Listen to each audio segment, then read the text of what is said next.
It's 2020 and retro video game prices are high. It's 2025 and retro video game prices are high. It's 2026 and retro video game prices are high.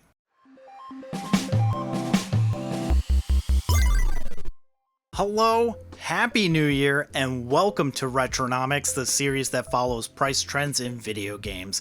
It's 2026, and in this video, I thought it would be cool to look back at 2025 to identify some trends.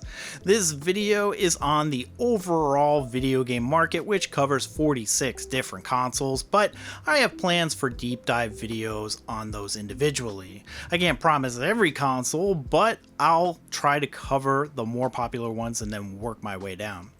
I mentioned in a community post a while back that I wanted to try to make Retronomics easier to produce, and I think I'm off to a good start. So here's what's new for 2026. As in previous videos, all of my data comes from pricecharting.com, but in addition to price data, I've also collected sales volume to weed out those wild price increases that mess with my overall reporting.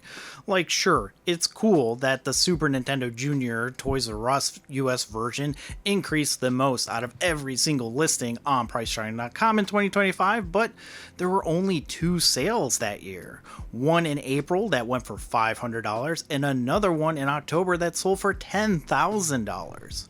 While I did track absolute winners and losers, I also set a baseline sales volume of 30 per month to determine a more accurate list. Sales volume data also allows me to determine the popularity of consoles that might not have shown up when just factoring in price increases. Hopefully that leads to some interesting discoveries in the future. Also new for 2026 is the addition of current generation consoles. PlayStation 5, Xbox Series, and the Nintendo Switch 2 are being analyzed. And for now, they're still all North American variants, but if interest starts to increase, I can add PAL and Japan regions.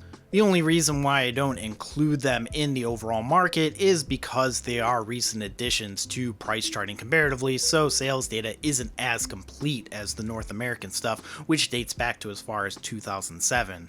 That being said, I still have almost 17,000 listings that have been analyzed.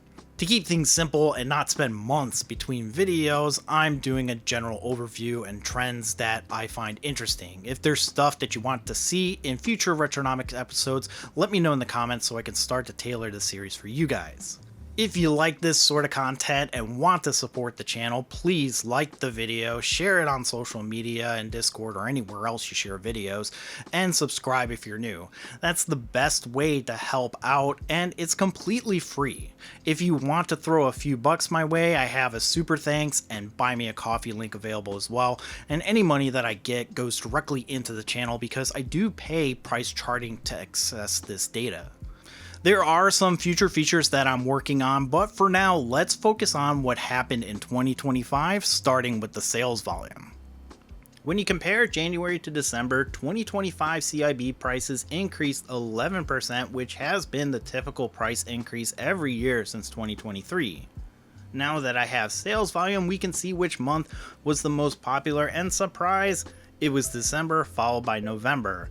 December also had the top increase in CIB value as well, increasing 3.55% over November, which was an increase not seen since October of 2024. Even with that huge jump in price though, the market has been pretty steady overall, which proves the point of my video back in November. The market isn't crashing. But like I also said in that video, the game market has matured to the point where any price fluctuations of this size are going to be caused by individual systems, which are more or less mutually exclusive from one another and have significantly more swings in price. When you break it down by system, the system with the most sales volume also happens to be the mainstream systems. Shocker. The PlayStation 2 is at the top, followed by the Nintendo Switch, and the Nintendo Switch 2 debuted at number 27, and I think that we'll see that rank increase next year as more games become available.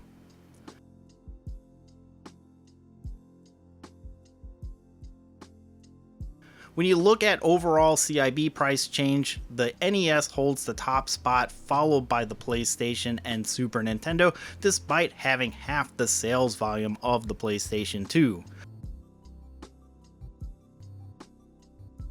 The system that dropped the most in value was the PlayStation Vita.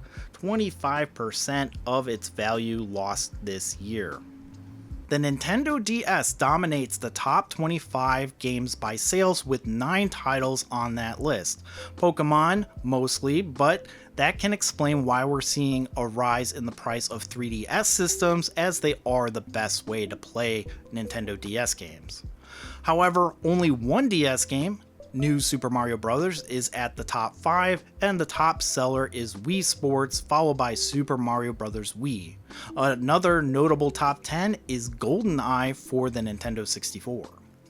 Looking at new games added to PriceCharting.com in 2025, the Nintendo Switch 2 console had the most sales by a long shot. Expedition 33, which was a surprise hit physically when it first came out, prompting a substantial price increase but was soon remedied with a reprint, takes up 3 spots with a number of collector's editions. And there's only one Xbox Series X game on this list, and that's Assassin's Creed Shadows, which goes to show you how much the PlayStation 5 and Nintendo Switch 2 are favored by physical titles. There's only 66 listings for the Series X versus 694 for the PlayStation 5. But when you look back to 2024 and compare year over year, something really sticks out. The Atari 2600. Sales increased for that system by 250% compared to 2024. While the system ranks 23rd behind the Wii U and the Dreamcast, it is interesting to see Atari 26 collecting see a spike in 2025, which is likely due to the release of the Atari 50 collection and the Atari 2600 Plus console, which brings a much needed HDMI to the console. The 7800 also saw an increase in sales, but not as much as the 2600. Only one Atari 2600 game had one of the best increases in sales from last year, and that's Pac-Man. Yes, that Pac-Man. It saw an increase of 231% compared to 2024. That being said, the price actually went down over the past year, so I'll have to do a deep dive into the Atari 2600 in a later video.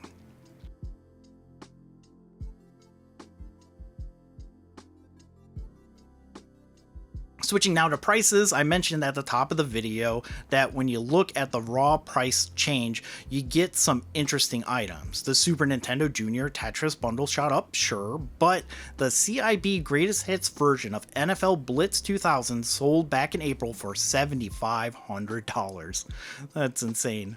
But when you up the threshold of sales to at least 30 per month, the list looks a bit more familiar. Silent Hill, Pokemon, Zelda all saw increases in 2025. Metroid Prime 2 Echoes for the GameCube saw a nearly 50% jump as well, most likely in preparation for Metroid Prime 4. Super Mario World earned the top spot, increasing about 44% for the CIB price. When you look at the games that lost value, Sonic games littered the list, like I mentioned in my previous GameCube video, but it is interesting to see so many NES games on both the winner and losers list, with Mike Tyson's Punch-Out losing almost 50% of its value in 2025.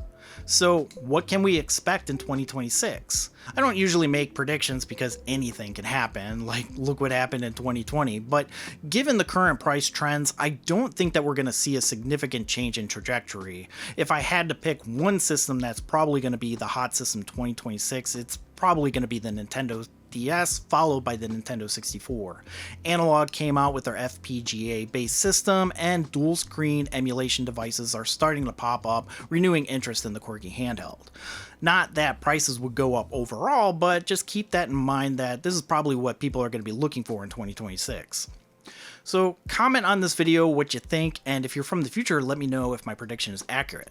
So that's going to do it for this video. Like I said, I'm trying to keep these relatively short for now as I work to build a format going forward, so these videos are relevant when they're released and there isn't a huge gap between videos like the past few years. I'm also looking at more detailed reports in blog form, so let me know if that would be something that you'd be interested in reading. I'll probably do a recap like this in April to look back at the first 3 months of the year and adjust predictions accordingly, but for now, I'm going to work on system videos, and I think the Nintendo DS will be my first one, so stay tuned for that. Thanks so much for watching. I'm Nick, and I'll see you next time.